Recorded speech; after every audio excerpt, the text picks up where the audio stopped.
नए साल पर नई बहू की पहली रसोई। सारे सूट रख लिए, साड़ी भी पैक कर ली है, अब सिर्फ मैचिंग ज्वेलरी और चूड़ियां रह गई हैं।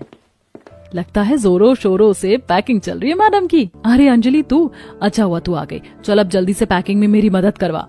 हाँ मैडम क्यों नहीं, इसीलिए तो मैं आई हूँ। वैसे यार मुझे ये बात समझ नहीं आई, साल के आखिर में जाकर कौन शादी करता है? इससे अच्छा तो तू नए साल पर ही शादी कर लेती। पता है हम सबने मिलकर नए साल पर बाहर जाने का प्लान बनाया था, लेकिन तेरी शादी की वजह से सबका प्लान कैंसिल हो गया। अब हम सबको नया साल घर पर ही मनाना पड़ेगा। मैं भी साल के आखिर में शादी करना नहीं चाहती थी, लेकिन फिर कोई और मुहूर्त ही नहीं था। अगर साल के आखिर में शादी नहीं करती तो गर्मी में शादी करनी पड़ती, और फिर गर्मी में कौन इतना भारी लहंगा पहनता, हैवी मेकअप करता।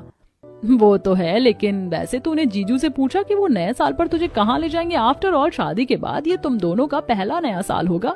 उन्होंने मुझे अभी इस बारे में कुछ बताया नहीं है।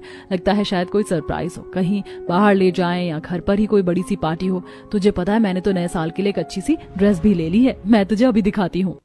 माया अंजलि को अपने नए साल के लिए ली हुई ड्रेस दिखाती है और अब दोनों सहेलियां मिलकर सारी पैकिंग करती हैं। माया की शादी नया साल शुरू होने से हफ्ते भर पहले ही थी। इसी तरह अब 2-4 दिन गुजरते हैं और अब माया की शादी हो जाती है। शादी के बाद माया अपने ससुराल आती है, जहां सभी घरवाले उसका बड़े प्यार से गृह प्रवेश करते हैं। कलावती बहू तो तुम चांद का टुकड़ा लेकर आई हो, लेकिन जरा 4 दिन और रुक जाती तो नए साल के दिन तुम्हारी बहू घर पर आती। हम लोग भी यही चाहते थे, लेकिन नए साल के दिन का कोई मुहूर्त ही नहीं था, इसीलिए बहू को 4 दिन पहले ले आए।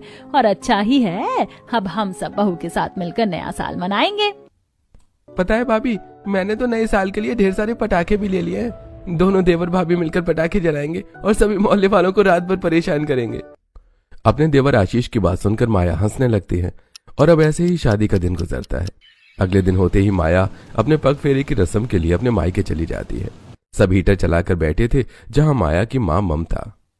दामाद जी, रस्म के हिसाब से तो माया को आपके साथ शाम को ही चले जाना चाहिए, लेकिन मेरा इसे भेजने का बिल्कुल भी मन नहीं कर रहा। अगर आप बुरा ना माने तो आप माया को कल ले जा सकते हैं। मम्मी जी, आप कैसी बातें कर रही हैं? माया मेरी पत्नी से पहले इस घर की बेटी है, और कल ही क्यों? आप चाहो तो माया को 1-2 दिन और रख लो। माया, जब तुम्हारा मन हो तो मुझे बता देना, मैं आ जाऊंगा तुम्हें लेने। 1 दिन की पग फेरे की रस्म को माया 2 दिन में खत्म करती है और आज माया अपने ससुराल आ जाती है। अब तो देवरानी जी की शादी को 3 दिन हो गए हैं, तो क्यों ना आज हम माया की पहली रसोई की रस्म करें। मैंने तो सारी तैयारी भी कर रखी है। हाँ, और आज का दिन तो काफी अच्छा भी है। नाश्ता तो हम लोगों ने कर ही लिया है, तो तुम दोपहर के खाने के वक्त अपनी पहली रसोई की रस्म कर लेना, ठीक है? तकरीबन दोपहर के 12 बज रहे होते हैं। माया अपनी पहली रसोई की रस्म के लिए किचन में जा रही होती है, तभी पीछे से कला